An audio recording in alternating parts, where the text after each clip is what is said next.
kita semua. Yang terhormat Kepala Sekolah SMPN Negeri 19 Jakarta, yang terhormat Kepala Sekolah SMPN Negeri 11 Jakarta, dan Bapak Ibu Guru SMP Negeri 19 dan 11 Jakarta yang saya hormati. Alhamdulillah di siang hari ini kita dipertemukan dalam keadaan sehat walafiat dalam kesempatan yang baik ini di acara diseminasi calon guru penggerak dan sekolah penggerak pada warga sekolah dan sekolah pengibasan. Yang pertama-tama saya akan menyampaikan susunan acaranya, yaitu yang pertama sambutan oleh kepala sekolah yang akan diwakili oleh wakil kepala sekolah bidang kurikulum dari SMP Negeri 19 Jakarta.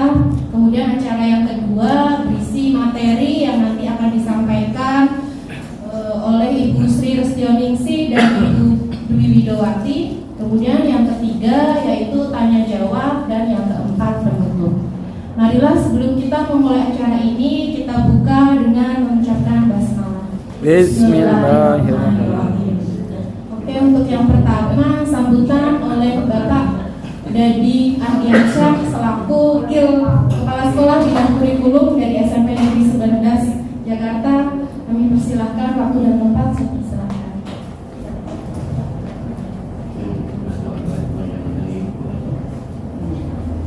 Baik Bapak Ibu, bismillahirrahmanirrahim. Assalamualaikum warahmatullahi wabarakatuh. Waalaikumsalam warahmatullahi wabarakatuh. Selamat siang dan salam sejahtera bagi kita semua. Syukur alhamdulillah pada siang yang berbahagia ini kita masih diberikan kesehatan, segala nikmat yang memberi khususnya sehat lahir batin, sehat jasmani dan rohani, sehat panjang umur, dan senantiasa kita semua dalam rangka menambah kompetensi kita, baik dari guru-guru 19 maupun guru-guru 11.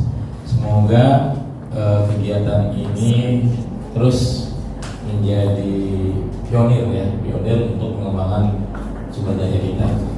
Bapak Ibu perlu diketahui bahwa kita selaku sekolah penggerak harus ada pengimbasan kepada sekolah di luar sekolah penggerak, dan termasuk juga bagi para calon guru penggerak itu pun harus melakukan diseminasi atas materi-materi yang telah diterima di dalam kegiatan selama pelatihan menjadi calon guru penggerak. Nah, untuk kali ini yang akan didiseminasikan adalah materi tentang budaya positif. Kalau kita cermati dari kalimat budaya positif, berarti mengambil pesan bahwa apapun yang kita pikirkan, apapun yang kita rasakan, apapun yang kita perbuat, tentu harus positif thinking, positif. Ketika itu semuanya sudah dilakukan secara normal, secara kehidupan sehari-hari, maka semua akan menjadi holistik, antara pikiran yang positif, perasaan yang positif, emosional yang positif. Maka ujung-ujungnya kalau semuanya sudah punya budaya positif, mesti memberi manfaat. Oleh sebab itu, terima kasih Bu Dwi Widowati dan Bu Sri Restioningsi yang telah hari ini sharingnya kepada Bapak Ibu. Mudah-mudahan sharing ini memberi manfaat buat kita semua. Nah, saya mewakili Kepala SMP Negeri 19 Jakarta, sifatnya memadai kegiatan ini supaya ini benar-benar kegiatan ini seperti temanya adalah memberi positif, budaya positif. Mudah-mudahan kegiatan hari ini akan diteruskan, akan kegiatan berikutnya. Nah, tidak hanya CJP, harapannya kalau Bapak Ibu nanti punya karya yang sudah di-upload ke PNM, itu pun bisa didiseminasikan untuk berbagi. Oke Bapak Ibu, lagi selamat buat Bu Dwi dan Bu Sri. Kegiatan ini bisa berbagi, dan Bapak Ibu juga tetap semangat. Ya, saya yakin datangnya Bapak Ibu di majelis ilmu ini juga akan dicatat ya sebagai tanda ibadah buat kita semua dan mesti akan memberikan manfaat. Itu saja dari saya mewakili Fasolah. Mohon maaf lahir batin. Assalamualaikum warahmatullahi wabarakatuh. Salam salut. Oke, baik, terima kasih sambutannya Bapak Dede Ardiansyah selaku Wakil Bidang Kurikulum SMP Negeri 19 Jakarta. Untuk acara selanjutnya saya persilahkan untuk materi yang akan disampaikan oleh Ibu Dwi Widowati dan Ibu Sri Rasdalwizi. Waktu dan tempat saya persilahkan.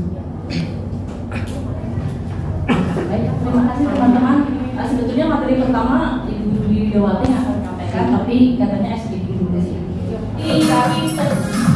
Ya, ayo berdiri, bukan di depan.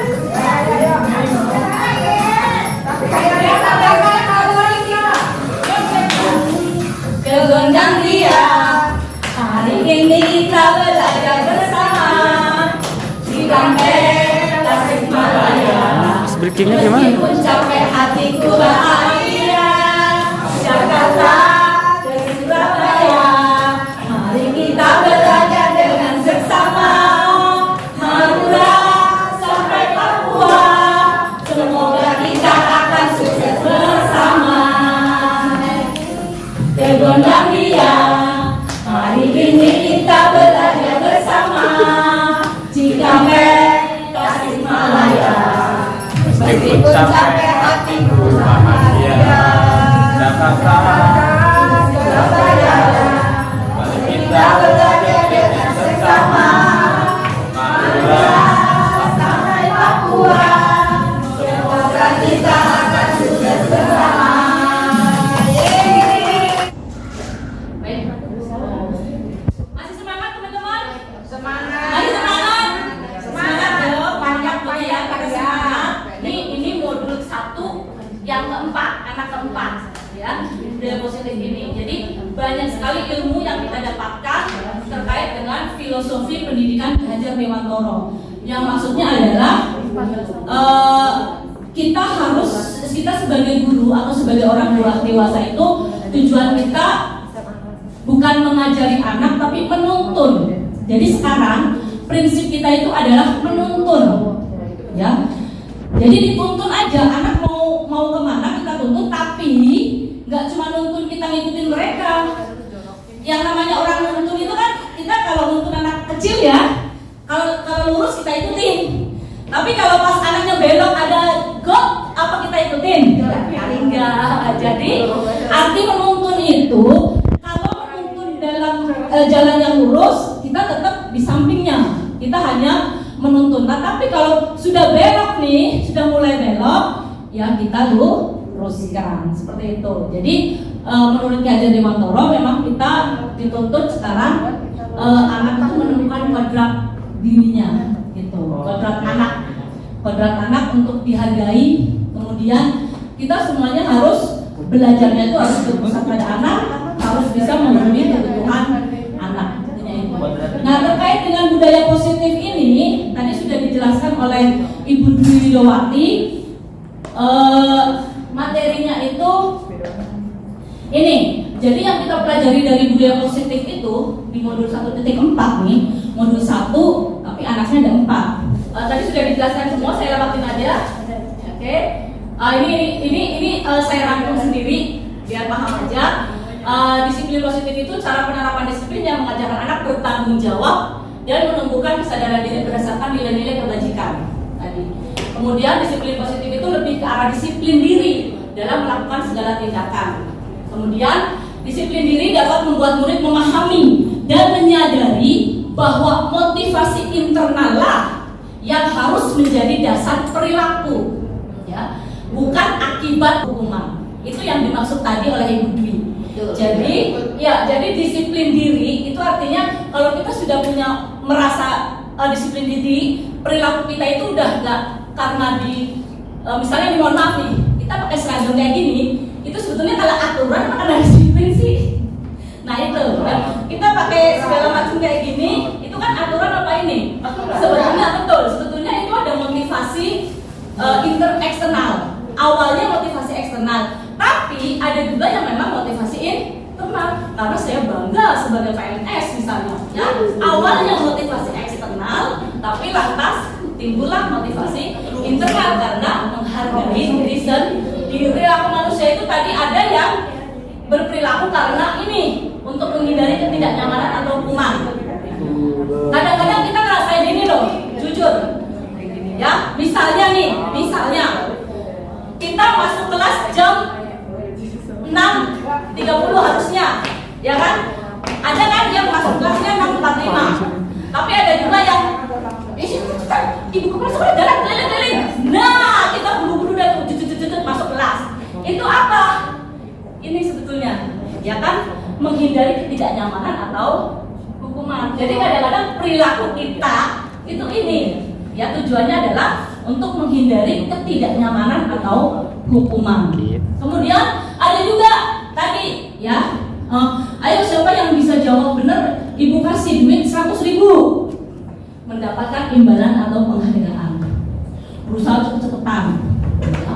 Kemudian, nah, dan yang terakhir nih, ini yang motivasinya internal nih, untuk menjadi orang yang mereka inginkan dan dihargai sebagai diri sendiri dengan nilai-nilai yang mereka yakini. Contohnya, kayak sekarang nih ya, contoh real saja ya. Sebagai CGP, calon guru penggerak, itu kan ada tenggat waktu kalau kita mengundurkan tugas. Ya, misalnya tanggal 30 nanti itu tugas aksi nyata ini harusnya baru di paling lambat tanggal 30. Tetapi karena kita menghargai diri kita sendiri nih, saya ingin agar tugas itu cepat selesai. Kalau sudah selesai kan udah, gitu ya.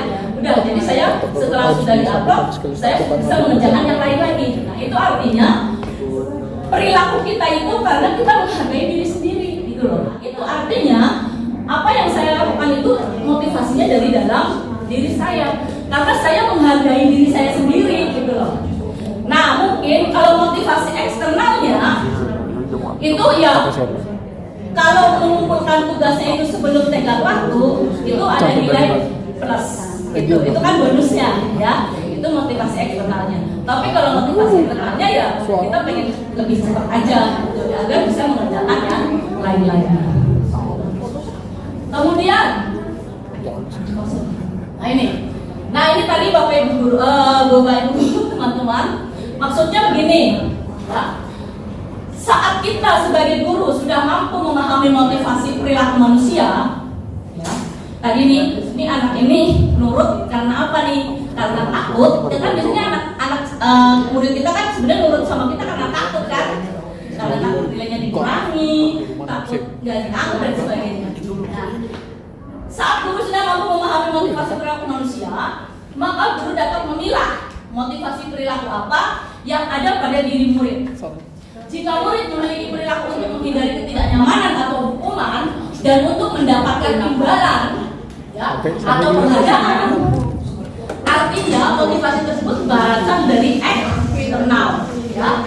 Sehingga itu perlu upaya untuk menumbuhkan motivasi internal dalam diri murid agar dapat memunculkan pribadi. Nah tadi seperti yang sudah saya katakan, kalau motivasinya sudah dari dalam internal itu nih, ya, memunculkan pribadi yang menghargai diri sendiri dengan nilai-nilai yang mereka yakini. Nah itu, ya. Baik, selanjutnya nah ini loh tadi Bu Jus katakan bahwa bukan berarti kita memberikan penghargaan terhadap prestasi anak itu nggak boleh, pasti boleh, bisa, karena bisa menjadikan motivasi bagi yang lain. Hanya maksudnya tuh hati-hati, artinya begitu. Di sini ditekankan sebaiknya hindari hukuman dan pemberian penghargaan berlebihan untuk meminimalisir motivasi eksternal dalam diri murid. Maksudnya itu. Jadi iya, jangan berlebihan. Jelaskan ke depan bilang konsentrasi. Nanti Ibu tambahkan nilai kamu. Itu apa? Masuk internal, eksternal. eksternal.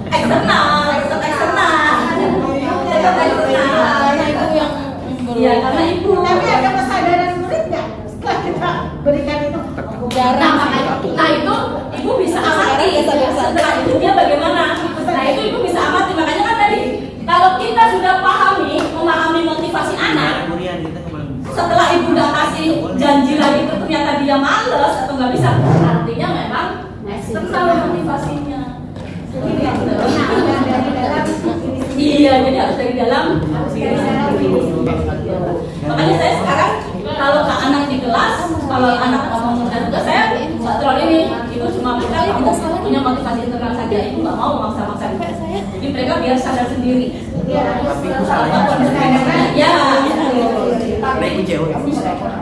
Jadi masih setengah ya. Masih setengah ya. Iya, betul. Kita nggak apa-apa kasih ini, tapi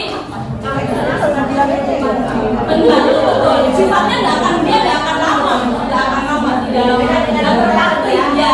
tidak terpatri dalam hati gitu. Tapi kadang-kadang ada juga bu anak itu yang kata-kata bekerja dari sananya, Betul. termotivasi dari diri sendiri. Dapat nilai, nggak dapat nilai, itu bisa. Itu namanya sudah bagus. Berarti ibu sudah bisa memahami kalau memang anak ini sudah punya motivasi internal, sudah nggak ngaruh dia penghargaan atau nggak ada penghargaan, tetap bagus berarti ibu. Nah kalau ibu sudah bisa ini, artinya bagi anak-anak yang memang sudah mempunyai motivasi internal, ya itu udah ringan nih, nggak usah lagi ini. Nah kalau yang masih punya motivasi eksternal ini nih, bagaimana caranya kita sebagai guru bisa membangkitkan motivasi internal terkait tadi perilaku manusia dan motivasi perilaku manusia.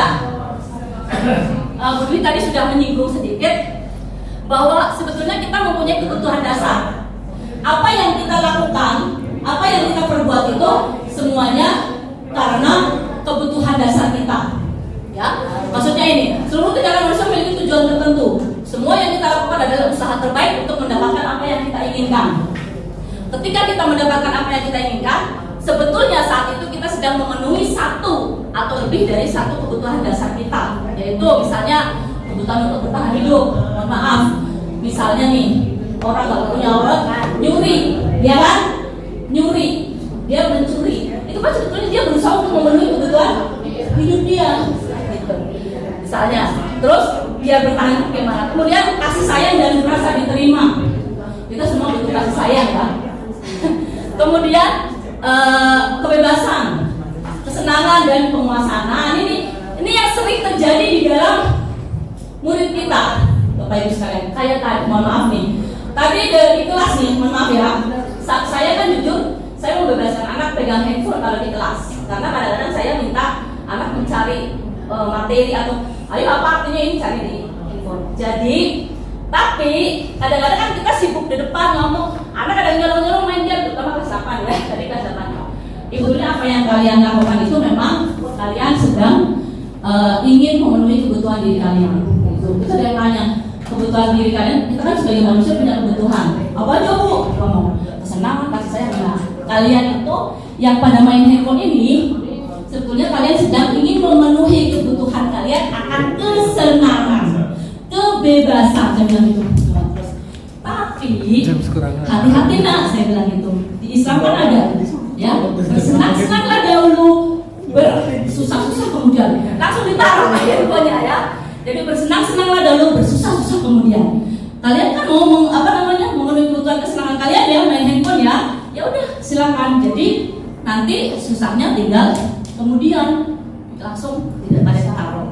Artinya memang apa yang dilakukan anak itu, mereka itu punya tujuan karena untuk memenuhi kebutuhannya. Anak-anak yang mungkin tawuran di luar, ya mungkin dia butuh pengakuan, ya kan? Pengakuan di komunitas. Peran kita sebagai guru itu kan nanti ada 5 kontrol nih, penghukum. Dia mungkin nih analisis saya, dia itu langsung ngejas gitu loh, langsung menghukum, tidak bertanya dulu, gitu ya. Jadi ada nanti namanya menstabilkan identitas. Gitu. Ditanya dulu nanti kamu kenapa?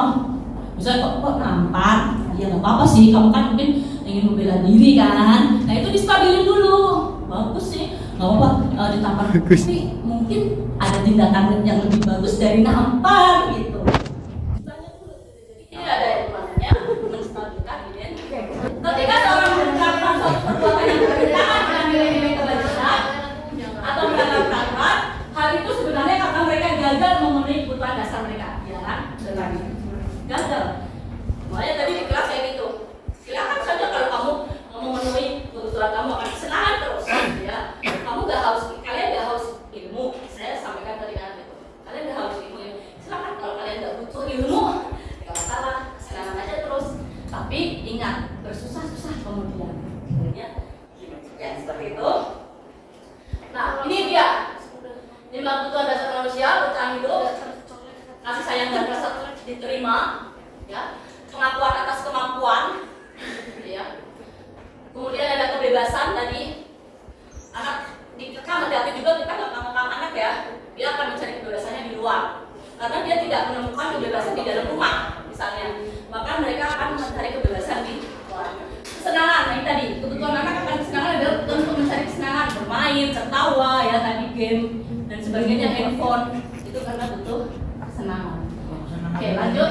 Nah ini dia yang tadi saya mau katakan nih. 5 posisi kontrol seorang guru. Bapak Ibu sekalian, ini di paradigma pendidikan yang sekarang ini, jujur saya kemarin mengerjakan refleksi diri dan saya merasa saya selama ini kalau menangani anak masalah itu sebagai apa? Saya mengakui diri saya selama ini kalau menangani anak yang bermasalah itu posisi saya adalah sebagai penghukum dan kadang sebagai pemantau. Kamu terlambat dulu, apa? Pemantauan sering banget melihat dia terlambat, kamu tuh terlambat dulu, ya itu pemantau. Kemudian penghukum tadi, udah terlambat, sepatunya salah lagi, lepas sepatunya. Nah, penghukum. Nah, membuat merasa bersalah. Bilangnya katanya nggak mau terlambat lagi, anak salah merasa bersalah. Itu aja, jadi ada 5 posisi kontrol. Keterangannya adalah di sini. Ini contoh-contohnya. Penghukum. Seorang penghukum bisa menggunakan hukuman fisik maupun verbal. Hati-hati yang memang seperti yang kita tahu, hukuman itu bisa berupa fisik, bisa berupa verbal. Kata-kata. Nah, contohnya ini yang berupa verbal dan ini verbal sama verbal dan fisik. Iya. Mau ini sudah terlambat.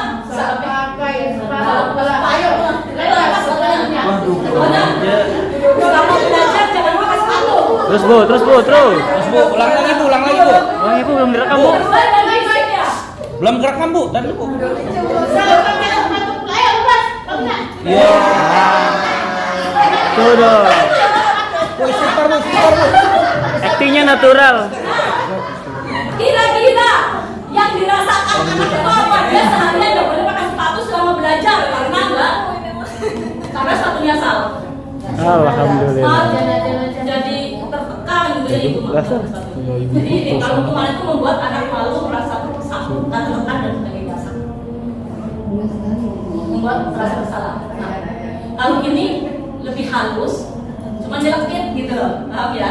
Kan ibu udah ngomong, ibu kan kamu udah janji nggak pakai sepatu putih lagi ke sekolah. Kok ini diulangi lagi sih? Harus berapa kali ibu?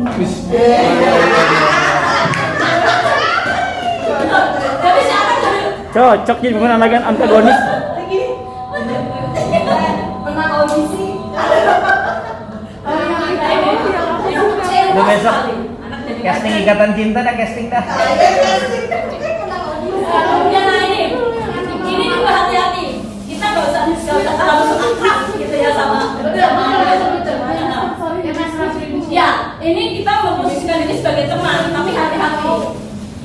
Guru pada posisi ini tidak akan menyakiti murid, namun akan tetap berupaya mengontrol murid, persuasi atau tetapnya bujukan. Contohnya ini, ya udah nggak apa-apa, udah besok. Nah, ini nih. Kalau misalnya ya udah nggak apa-apa, tapi besok jangan diulangi lagi ya. Nah itu, ini kan Pasti saya ulangi. kalau ibu tidak memenuhi janji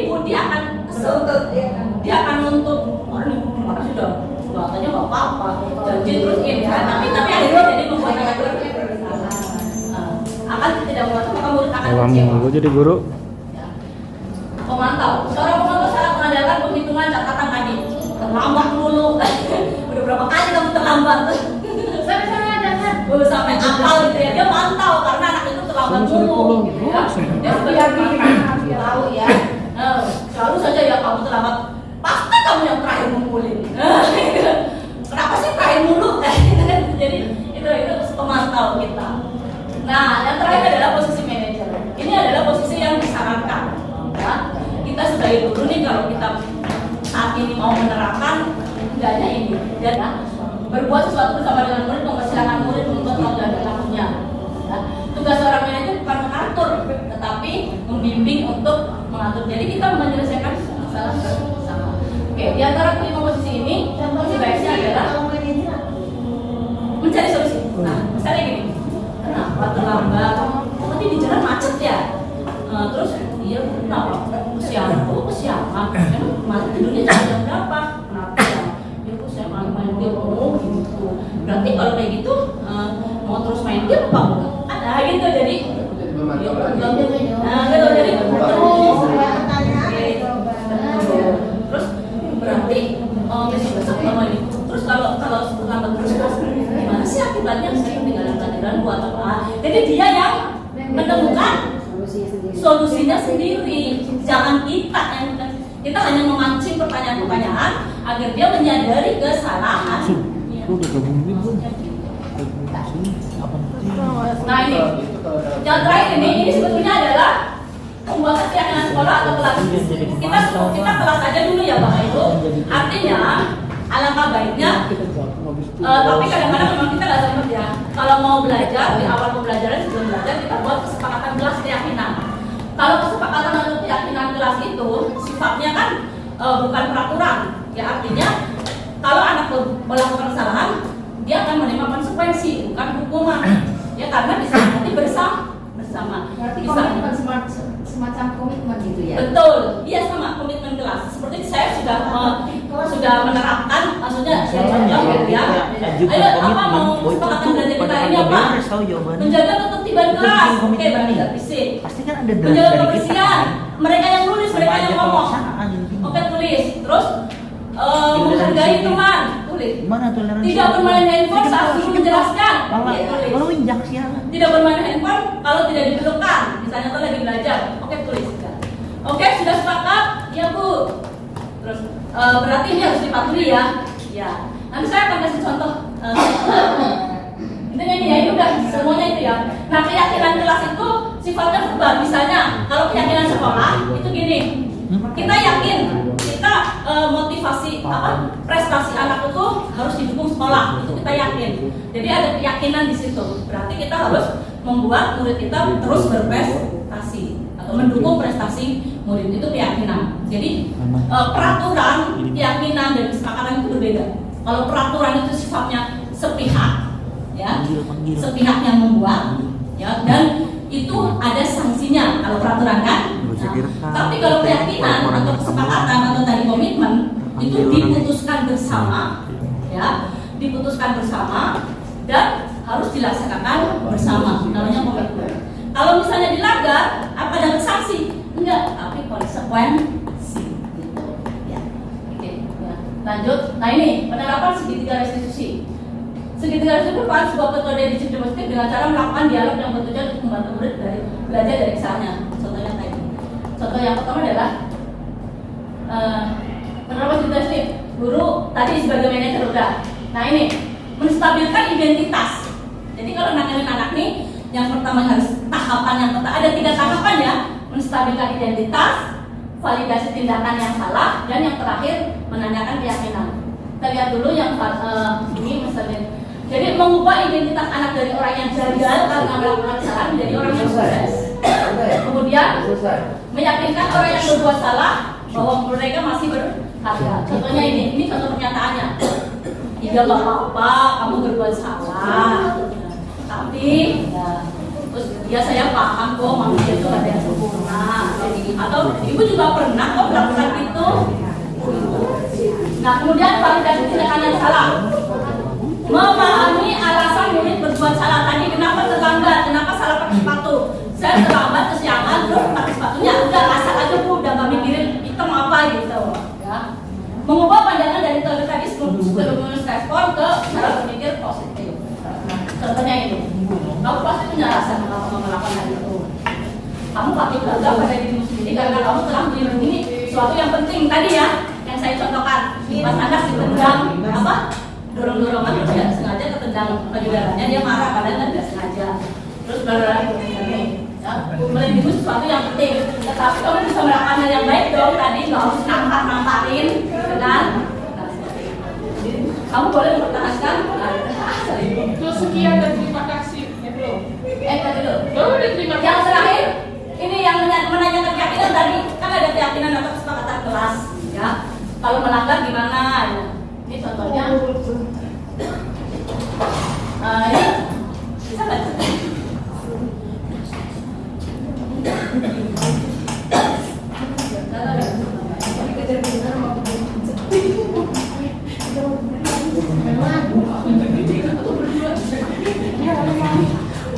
Mau langsung ke bentar.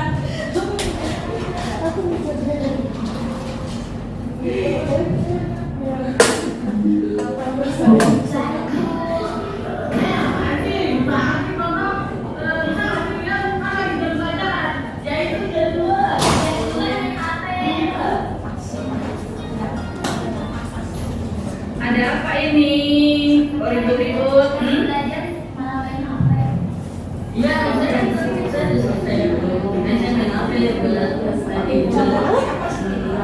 terus gimana tugas semuanya? Udah selesai belum?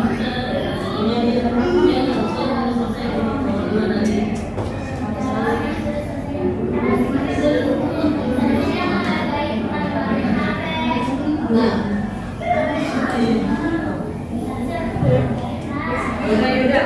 Sini sebentar. Ini penyelesaiannya.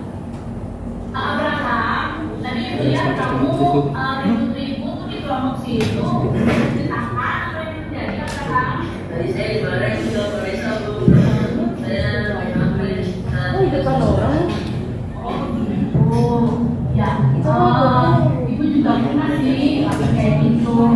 Tapi kira-kira kalau suasana tegur kan ya Bu, kalau menurut Abraham baik aja ya Bu. Saya tidak tapi saya sudah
sampaikan, tapi saya rasa tadi banyak ilmu yang mungkin bisa kita terapkan untuk menjadi guru yang lebih ya, menjadi guru di paradigma baru nih, di era milenial saat ini, sesuai dengan filosofi pendidikan Ki Hajar. Itu apalagi guru-guru yang masih muda-muda nih ya. Maaf berasa ada teman-teman, tepuk tangan buat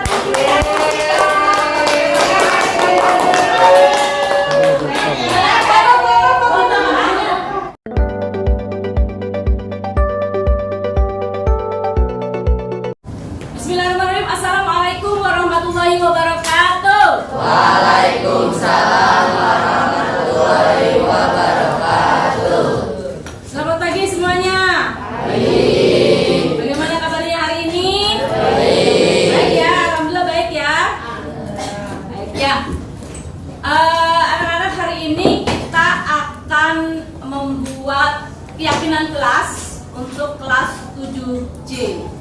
Ada yang tahu apa itu keyakinan kelas? Nggak tahu? Nggak ada yang tahu? Baik, Ibu jelaskan ya. Jadi keyakinan kelas itu adalah nilai-nilai kebajikan. Nilai-nilai kebajikan yang bersifat umum. Tahu kebajikan kan? Ya, jadi nilai-nilai baik. Nilai-nilai baik yang diyakini secara umum oleh kita semua. Nah, keyakinan kelas itu berarti nilai-nilai kebajikan di kelas kita nih, ya. Harus kita sepakati bersama antara ibu sebagai guru dengan kalian sebagai murid. Ada yang tahu nggak sih contoh keyakinan kelas? Menghormati guru, pinter. Ada lagi? Menjaga ketertiban, pinter ya. Jadi itu contoh-contoh keyakinan kelas ya. Jadi nilai-nilai baik atau nilai-nilai kebajikan yang bersifat umum yang disepakati oleh kita bersama.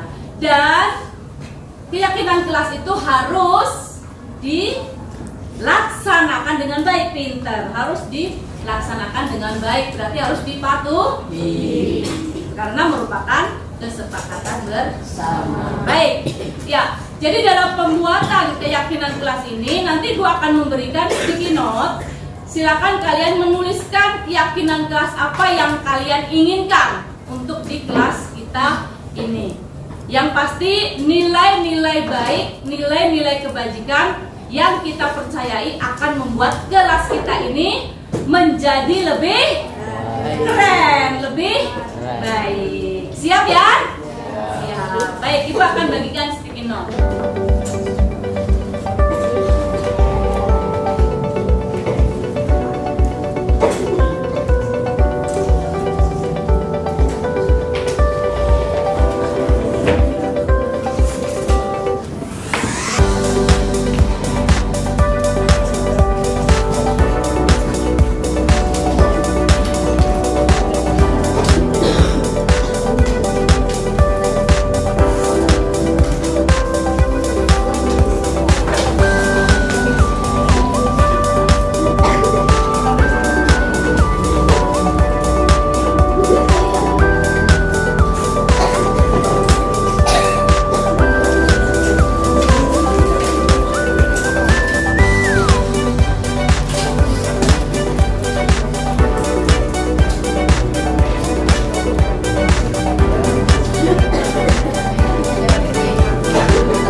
adalah kesepakatan kelas kalian atau keyakinan kelas ya, keyakinan kelas yang telah kalian buat. Ibu lihat di sini ada contoh saja ya, menghormati guru.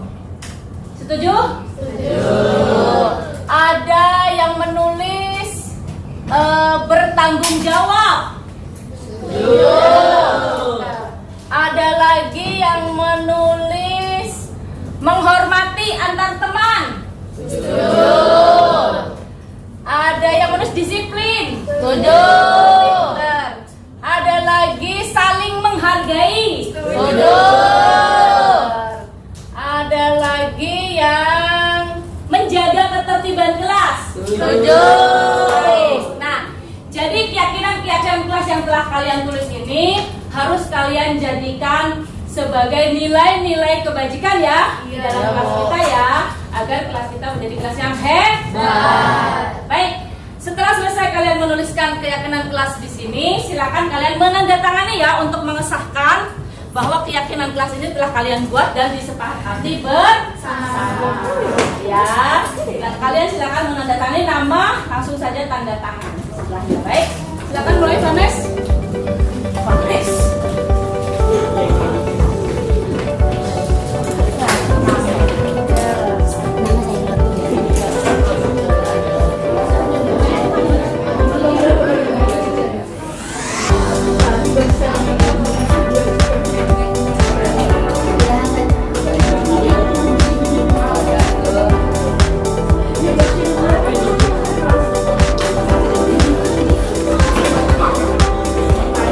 Ya.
Assalamualaikum warahmatullahi wabarakatuh. Perkenalkan, nama saya Lola Susudela dari kelas 7C.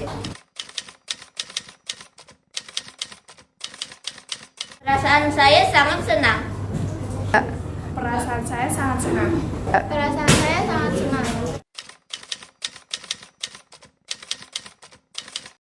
Iya, penting. Iya, penting. Ya, sangat penting.